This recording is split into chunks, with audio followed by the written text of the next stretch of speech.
Bismillahirrahmanirrahim. Assalamualaikum warahmatullahi ta'ala wabarakatuh. Alhamdulillahi rabbil alamin. Wa sallallahu ala sayyidina Muhammadin wa ala alihi wa sahbihi wasallam, amma ba'du.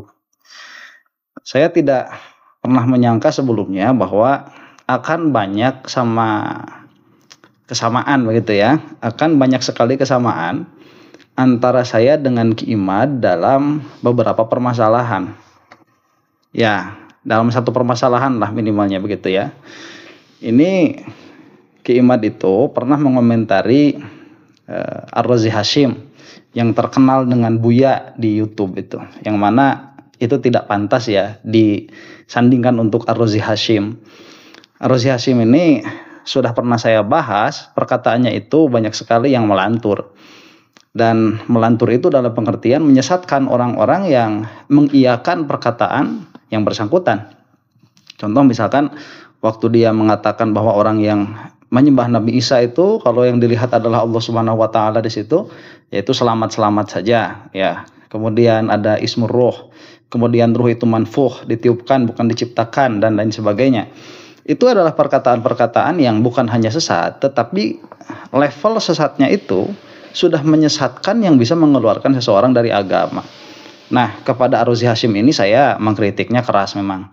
Dan dalam masalah yang lain, Ar-Razi Hashim itu kan di dalam hal ba'alwi ya, dia kan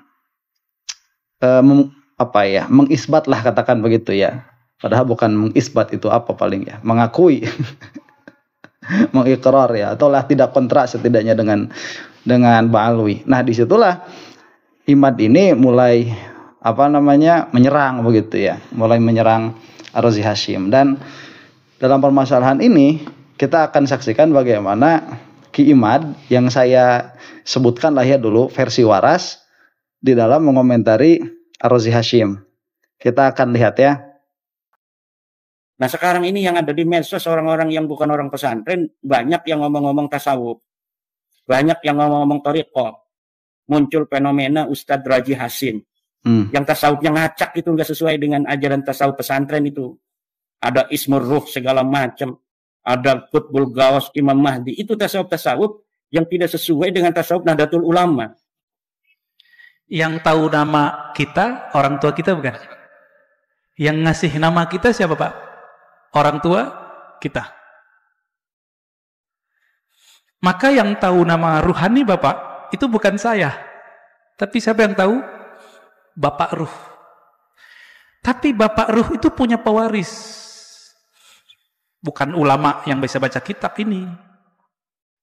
Ulama yang mewarisi kolbunya Nabi, plok semuanya dia warisi. Itulah nanti namanya Al-Imam Al-Mahdi. Itu si Abati itu. Si Abati itu nanti kenanya tuh. Kalau umur Bapak panjang bisa. Jika belum muncul Imam Al-Mahdi, maka wali yang disebut wali ghaus. Jika di ilmu fikih disebut mujtahid mutlak. Mujtahid mutlak dia tahu nih barang hukumnya apa, keluar namanya. Maka bagi ahli ruh, wali-wali yang disebut wali kutub, itu mereka nggak ngerti. Yang ngerti wali namanya ghaus. Jadi wali itu kan banyak Pak, ada stratanya. Ada 313 wali kutub, sejumlah dengan jumlah para rasul, sejumlah dengan jumlah ahli badar. Kutub poros, dia poros asma, poros sifat Allah. Wali-wali ini ada satu pemimpin yang jadi guru mereka, orang tua rohani mereka sekarang ini. Ini yang disebut Qutbul Ghaus. Sebentar ini ya, orang yang ngajinya bener itu tahu ngelanturnya Ar-Razi Hashim di mana. Ini kan paling ngutip dari kitab anu, kumpul-kumpul cocokologi, kemudian ya dibahas seperti inilah jadinya. Ini ngelantur Ar-Razi Hashim ini. Dan itu cuma satu di dunia dan pasti keturunan Rasulullah. Sayangnya mastur, tersembunyi, nggak boleh muncul Pak. Bapak pengen tahu nama ruhnya? Harus punya koneksi sama Al-Ghaus ini, sama Abati. Kalau mau nanti satu saat kumpulkan namanya semua, nanti saya kirim ke beliau. Sama duit. Biar dikasih namanya oleh beliau. Kapan ketemunya? Buat membeli kambing. Insya Allah ketemu. Insya Allah ketemu. Para perindu Rasulullah pasti bertemu beliau. Bapak kalau mau silakan. Dikumpulkan namanya, nanti beliau kasih nama. Ini ngomong apa orang? Dikasih nama Pak. Dengan nama itu Bapak nanti dipanggil oleh malaikat mungkar nakir ntar. Bodoh. Nama dari ayah rohani yang disimpan oleh kalbu beliau. Kira-kira begitu. Nah ini Munkar nakir itu pakainya mukhotob ya. Man robbuka, udah nggak ada mas muka, udah nggak ada. Rozi. apa namanya pandangan saya sementara Kang Mas Yusuf ya. Nah, ini Imad ya. Ini fenomena torikoh juga ini Yai Ubed ini ya, fenomena tasawuf hari-hari ini di medsos ini memang tasawuf itu kan hal-hal pribadi kita dengan Allah. Kemudian ada sebuah media untuk lebih terarah cara kita dalam menempuh jalan Allah, yaitu thariqah. Nah sekarang ini yang ada di medsos orang-orang yang bukan orang pesantren banyak yang ngomong-ngomong tasawuf, banyak yang ngomong-ngomong thariqah. Muncul fenomena Ustadz Raji Hasim yang tasawufnya ngacak, itu nggak sesuai dengan ajaran tasawuf pesantren itu. Bentar ya. Nah ini memang betul, kalau kita ini mau membicarakan tasawuf, mau membicarakan thariqah, ya ini milik pesantren salaf ya. Salafnya bukan salafi wahabi, bukan. Pesantren salaf itu ya milik katakanlah di dalam naungan NU dan yang sepertinya begitu ya. Wa akhwatuha. Nah sehingga kalau misalkan orang-orang Muhammadiyah ngomongin tasawuf, kemudian Wahabi ngomongin tasawuf, itu nanti akhirnya akan menjadi fitnah. Nah, Rozi Hasim ini sebagaimana yang dia katakan itu kan nggak langsung tiba-tiba NU juga begitu. Nah, akhirnya ngajinya ini nggak bakalan bertahap. Itu akhirnya hanya akan menerima dari sana dari sini. Dia punya pemikiran sendiri tanpa tadbir yang bagus, tanpa leveling up yang bagus gitu ya. Kalau di dalam game RPG itu, leveling up-nya tidak tersusun dengan baik, dengan rapi. Akhirnya keluar bahasa-bahasa seperti itu. Jadi memang betul kata Ki Imad ini, orang yang luaran pesantren, orang yang tidak ngaji dengan benar, sebetulnya jangan dulu ngomong-ngomong tentang tasawuf. Cuman nah ini kan nanti Ki Imad ini tidak konsisten dengan apa yang dia katakan. Nanti ada tuh di luar-luaran kayak siapa itu Abah Setu ya. Maaf nih keluarnya lagi nih. Kayak Abah Setu itu kan keluar, orang udah ngaco ya mengatakan bahwa kalau Allah menjadi ABCD, apakah kamu masih kenal atau tidak begitu. Kemarin kan begitu. Ya sampai bilang kalau jadi anjing begitu, kalau jadi babi. Itu kan katanya Abah Setu. Nah, kemana Imad ini ya? Ki Imad ini kemana waktu membicarakan, waktu Abah Setu ngomong kayak gitu? Lah kok malah dijadiin teman dekat begitu di PWILS, malah dibiarkan berkeliaran dengan paham yang sesat. Jadi Ki Imad itu sekarang kan udah kelihatan. Pokoknya mau seaneh apapun, asal bergabung dengan PWI itu sudah akan selamat. Jadi ajarannya pun jadi bersih, jadi benar. Tapi sebenar apapun kalau ada di kelompok Habib Ba'alwi itu akan menjadi salah. Itu udah ada usul seperti itu, Ki Imad itu. Cuman dalam hal ini kalau kita nggak lihat sama yang lain-lain, Ki Imad sudah benar perkataannya. Ada Ismur Ruh segala macam, ada Qutbul Gawas, Imam Mahdi, itu tasawuf yang tidak sesuai dengan tasawuf Nahdlatul Ulama. Tasawuf Nahdlatul Ulama adalah tasawuf yang muqayyadun bil Qur'ani was sunnah. Tasawuf yang diikat dengan Al-Quran dan Sunnah, bukan tasawuf model Ustadz Raji Hasim. Itu tasawuf apa model begitu? Itu nggak ada dalam ajaran Nahdlatul Ulama. Sebentar ya, sebetulnya termasuk juga di dalamnya fikih penentuan nasab. Itu yang muqayyadun bil Quran was sunnah sama. Makanya di situ nggak ada masalah-masalah minta kitab sezaman, masalah DNA yang oleh ahli DNA pun masih diperdebatkan. Itu saya heran masih ada orang-orang yang waras ngikut sama Imad dalam hal-hal seperti itu. Padahal Imad itu ya saya katakan ya ilmunya itu ada. Cuman untuk menjadi seorang katakanlah ya digelari mujaddid atau digelari kiai ya yang tabahur ilmunya nggak cukup. Sama saya masih pinter saya Imad ini di dalam hal berpikir mantiknya masih pintar saya, di dalam hal tauhidnya masih pintar saya.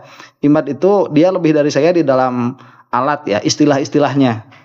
Kalau di dalam baca kitabnya ya bisa ngadu kita. Kalau dalam istilah-istilah nahwu, istilah-istilah sorof, kemudian fikih. Nah, fikihnya Imad juga lebih bagus daripada saya. Begitu. Cuman kalau pola pikir, tauhid saya lebih bagus. Jadi saya ini lebih pantas jadi guru tauhidnya Imad sama guru mantiknya Imad. Cuman di dalam tasawuf ya bagus juga Imad ini. Orangnya ada ilmunya. Cuman ya sayang, berlakunya itu tidak ke semuanya begitu, hanya berat sebelah. Kalau kepada yang anti Ba'alwi, nah itu bisa tuh mengkritik dengan objektif.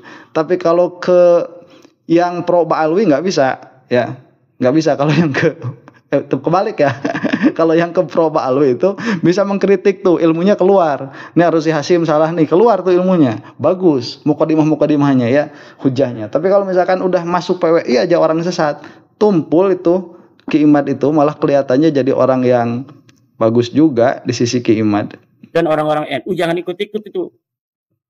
Tasawuf model begitu nanti sesat itu. Oke. Memahami Nur Muhammad, kami di pondok pesantren sejak dulu ngaji kitab Daqaiqul Akhbar tentang Nur Muhammad itu sudah dipelajari sejak ibtida, tetapi tidak didefinisikan begitu rupa seperti Ustadz Ar-Razi Hasyim memahami Nur Muhammad. Sebentar ya, di dalam Daqaiqul Akhbar itu ada penjelasan tentang Nur Muhammad. Malah yang lebih enak itu ada penjelasannya Syekh Nawawi. Saya itu ya di antara di dalam syarahnya Safinah atau di dalam syarahnya Sulam Taufik begitu ya, di antara itu ada. Memang ya dari awal sudah begitu, nggak ada yang ngaco-ngaco kayak yang dijelaskan sama Ar-Razi Hasyim itu. Ada Ismur Ruh, ada orang punya Ismur Ruh segala macam, itu sesuatu yang jauh menyimpang dari ajaran-ajaran tasawuf seperti yang diajarkan Imam Al-Ghazali dan Junaid Al-Baghdadi. Maka Syekh Hasyim Asy'ari itu sangat selektif di dalam masalah thariqah, di dalam masalah tasawuf. Agar apa? Agar tidak bisa masuk orang-orang haluk semacam itu tuh, semacam Ustadz Ar-Razi. Nah, itu ya. Halo begitu ya, kayak Ustadz Ar-Razi Hasyim halo. Ya harusnya begitu juga nih kalau Ki Imad ini sebagai penanggung jawab atau penasihat apapun lah jabatannya di PUI-LS itu ya, bawa-bawa Asy'ariyah Maturidiyah, bawa-bawa Al-Imam Ghazali, kenapa nggak diselesaikan dulu di dalamnya, malah ngurusin nasab terus ya. Jadi yang diurusinnya itu orang aja, dalamannya itu nggak diurusin. Itu urus tuh, kasihan orang-orang yang tadinya Banser, tadinya Ansor masuk ke PUI-LS. Yalah kalau misalkan punya cita-cita ya selama di NU, orang-orang Banser, orang-orang Ansor itu ngajinya kurang, tidak memahami apa-apa, kita bikin PUI-LS, kita gembleng sampai tauhidnya benar, fikihnya benar, tasawufnya benar, itu kan mantap Ki Imad ya. Uangnya kan banyak tuh mungkin. Dia dokter tapi halu dalam tasawuf sehingga nanti bisa menyesatkan umat. Betul. Lama-lama umat itu yang tidak mengerti, yang tidak mempunyai basic pondok pesantren, itu akan memahami tasawuf itu seperti ini. Padahal tasawuf itu kalau di pondok itu yang orang suka sholat jamaah, orang yang suka qabliyah ba'diyah, orang yang baca Quran banyak, orang yang hatinya tertata, orang yang mengedepankan zuhud, wara, adab dan lain sebagainya. Bukan tasawuf model yang sekarang diajarkan di medsos, yang diajarkan di YouTube itu. Sebentar, nah itu memang intinya. Nanti bukan Ar-Razi Hasyim saja yang rusak itu dalam hal ini ya. Kayak siapa itu yang orang Bandung tuh, orang Jawa Barat tuh banyak yang ngaco-ngaconya tuh. Saiful Karim, ya kayak Saiful Karim itu juga sesat. Abbas itu juga sama, itulah jelas ya. Memang seharusnya begitu. Jadi kalau misalkan kita masuk tasawuf itu, yang diajarkan adalah cara untuk menggapai ahwal itu. Nanti ahwal akan jadi makom. Ya nanti kalau misalkan makom udah masuk kita punya makom tuh, baru nanti dari yang paling bawah terus sampai ke atas ya. Kalau misalkan kata si Ar-Razi Hasyim itu tadi sampai Qutbul Ghaus begitu ya. Aduh ya, kalau Ar-Razi Hasyim makasihnya itu cuman halusinasi. Nah nanti orang itu bisa, dia punya halusinasi sendiri, punya kesimpulan sendiri yang mana pasti salah. Jadi kalau misalkan Anda itu ya masuk tasawuf dan bukan pesantrenan nih, katakanlah begitu, kemudian yang diajarkan itu malah zikir-zikir nggak jelas ya, kemudian ada beberapa sugesti kan, lihat ada cahaya dan lain sebagainya, itu mah udah pasti sesat. ada Ismur Roh, nanti ngobrolin Imam Mahdi, pasti sesat juga itu mah. Dan bukan seperti itu. Kalau thoriqoh yang benar itu tasawuf yang benar. Tadi kata Ki Imad itu betul. Jadi ini buat orang-orang yang zuhud, yang waro, yang selalu baca Quran, yang selalu sholat, itu dulu. Jadi caranya. Nah kalau misalkan anda ini masuk tasawuf, kemudian disuruh ya sama guru itu untuk sholat ya. Yang kalau ada kodo, misalkan kodonya diselesaikan dulu. Kalau kodonya sudah selesai, baru masuk kepada perkara yang sunnah. Saumnya pun demikian, jangan dulu saum yang sunnah, yang wajibnya dulu. Kalau misalkan masih ada kodoan, itu bagaimana mengkodoinya, kemudian dosa-dosa yang telah lalu bagaimana mentaubatinya. Kalau belum ada tata cara sholat yang baik, maka belajar dulu bermadhab, belajar kalau misalkan bermadhab Syafi'i yang benar itu bagaimana. Kalau tauhidnya belum ada, belum dapat, belajar tauhidnya dulu. Itu dibimbing. Kalau tiba-tiba masuk langsung Ismur Roh, nanti kamu akan begini di akhirat. Kalau tidak punya Ismur Roh, nanti seperti orang yang gelagapan begitu ya, nggak punya bapak. Itu mah ngawur nantinya. Dalam hal ini betul Ki Imad itu. Nah, cuman apakah ini juga ada di PWILS tuh orang-orang yang kemarin ke kuburan gini-gini tuh ya? Kosong. Itu ada atau enggak tuh? Tasawuf yang coba kita lihat itu kiai-kiai kita jarang bicara tasawuf di media sosial itu. Di pesantren saja Abu Yadim Yati itu orang yang kurang tasawuf seperti apa. Beliau puasa setiap hari seumur hidup. Anaknya juga Buya Mutadi puasa seumur hidup. Tidak pernah tinggal sholat jamaah. Ngajinya itu ngaji kitab-kitab balaghah, Uqudul Juman, tafsir, fikih. Nah seperti itu, ngaji kitab tasawufnya jarang. Betul, karena memang thoriqoh yang paling bagus itu thoriqoh ta'allum. Jalan belajar tuh mutolaah kitab itu sudah thoriqoh yang paling tinggi. Jadi kalau misalkan ada orang ngaku-ngaku, oh thoriqoh yang paling tinggi salah. Ki Imad itu loh, betul ilmunya itu. Cuman sayang kok tidak disebarkan ke orang-orang PWI-nya. Kok malah naik panggung dari sini ke sana begitu ya, malah ngomong-ngomongin nasab ini. Tapi tasawuf itu diamalkan, bukan dibicarakan. Hari ini banyak orang bicara tasawuf, tapi hanya di kata-kata.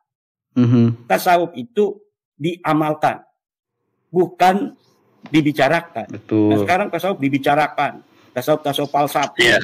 Kemudian apa namanya itu bercampur dengan tasawuf murni. Di Nahdlatul Ulama, ajaran Nahdlatul Ulama dalam tasawuf hanya ajaran tasawuf yang muqayyadun bil Qur'ani Sunnah dari Al-Ghazali dan dari Al-Junaidi, yang kemudian kedua-keduanya bermuara pada Syekh Abdul Qadir Al-Jilani, Abu Hasan Asyadzili, Ar-Rifai, dan lain sebagainya. Demikian sementara. Tadi menarik Ki Imad bahwa inilah yang membedakan bahwa Jatma tanpa N berarti tanpa NO. Kemudian Jatman itulah yang Jatman An-Nahdiyah. Nah, Kiai, ini bagaimana? Sebentar, ini ada Jatman ya. Oh berarti baru apa gimana sih ini? Ya kalau saya sih dapatnya videonya baru. Tapi kalau udah bahas Jatma sama Jatman ya. Ada sinyalemen juga yang mengatakan bahwa PBNU tidak mau atau tidak berhasil. Artinya ketika Habib Lutfi mendeklarasikan Jatma Aswaja, PBNU tidak berhasil melakukan negosiasi atau islah katakanlah ya dengan Habib Lutfi. Ini bagaimana ini? Ya ini sudah ini yang kemarin ya. Nah berarti ini sambungan dari yang kemarin. Nah jadi begitu, Ki Imad itu di dalam permasalahan ini partikular ya. Saya ini nggak bisa nggak setuju. Sekali lagi saya katakan bahwa tatkala kita itu menilai seseorang, karena yang salah itu ya harus disebutkan salah, yang benar itu apabila banyak yang tidak menerima kebenaran itu harus disebutkan benar. Jadi seseorang nih ya mengatakan benar, tapi orang nggak nerima benar. Nah kita harus jelaskan benar loh yang dikatakan orang ini begitu. Nah demikian pula kalau misalkan banyak ada orang mengatakan salah, tetapi yang salahnya ini diterima sebagai kebenaran, kita harus sebutkan juga bahwa itu salah. Nah saya itu berusaha ya di dalam menilai suatu perkara yang keluar dari mulut seseorang, saya tuh nilai perkaranya itu saja. Lah cuman karena perkaranya ini ya keluar dari orang tersebut, itu dalam hal itu harus disebut orangnya begitu, supaya jelas dari mana ini atau siapa yang kita tegur itu, supaya siapa yang kita kritisi. Nah dalam hal ini Ki Imad itu ilmunya sangat bagus sekali, benar begitu ya. Yang jadi permasalahan tadi kenapa kok kalau di dalam KPK itu tebang pilih ya, kurang sesat apa tuh? Siapa Fuad Pleret itu? Ya, kurang sesat apa? Apa dia itu kok malah jadi teman baik, diterima dengan baik? Nggak ada tuh kata-kata nih orang sesat. Nggak ada. Karena Fuad Pleret dari awal sudah membenci habaib begitu. Kemudian kayak siapa Muharrar kemarin ya yang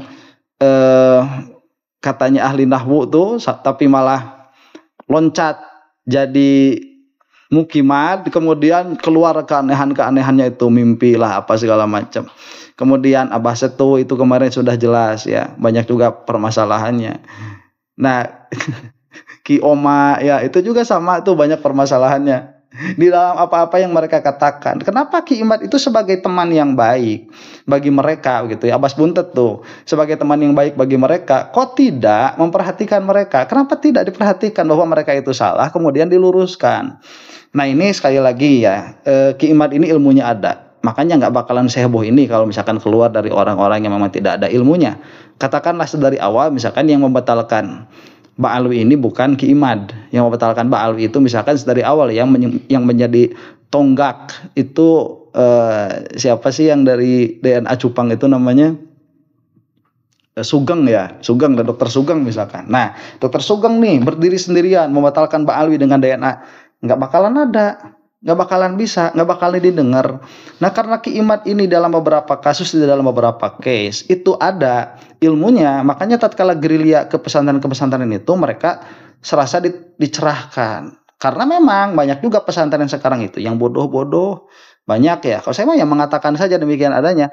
Kenapa? Karena orang tua mereka yang dahulu yang hebat-hebat itu yang mendirikan pesantren tidak saking fokus sama santri begitu mungkin ya, si anak-anaknya ini kurang di dalam pendidikannya. Nah tatkala orang tuanya wafat, si anaknya menggantikan, itu jauh sekali posisinya atau kualitasnya dengan bapaknya. Ya akhirnya banyak sekali sekarang juga pesantren-pesantren yang bodoh-bodoh ya. Seperti pesantren yang ikut Imad, itu pesantren-pesantren yang bodoh-bodoh tuh.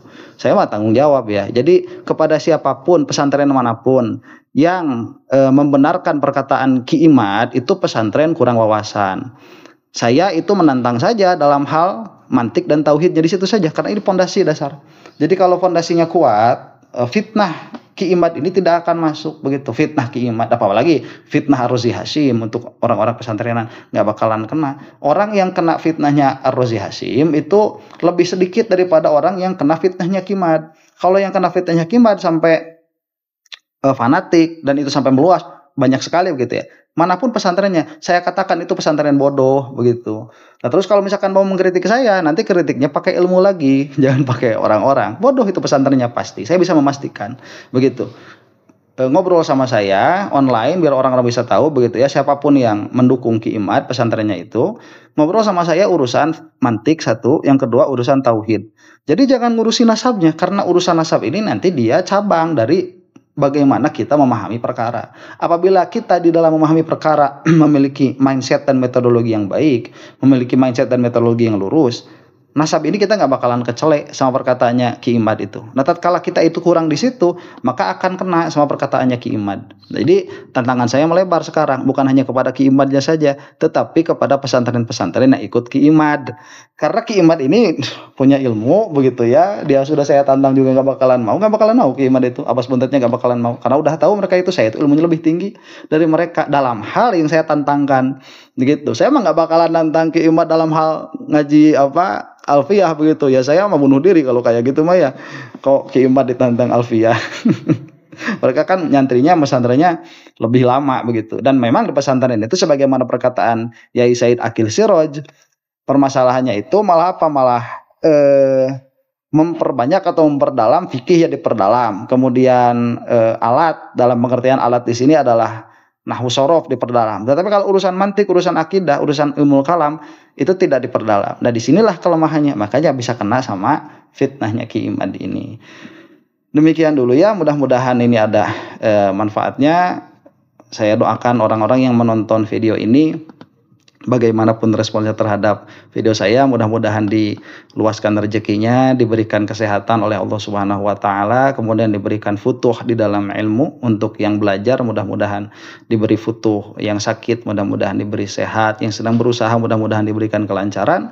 Dan yang belum jodoh, mudah-mudahan cepat-cepat dapat jodoh. Yang sudah dapat jodoh, masih mau tambah lagi, jangan ngeduluin saya. Begitu ya. Wallahu ta'ala a'lam bishawab. Assalamualaikum warahmatullahi ta'ala wabarakatuh.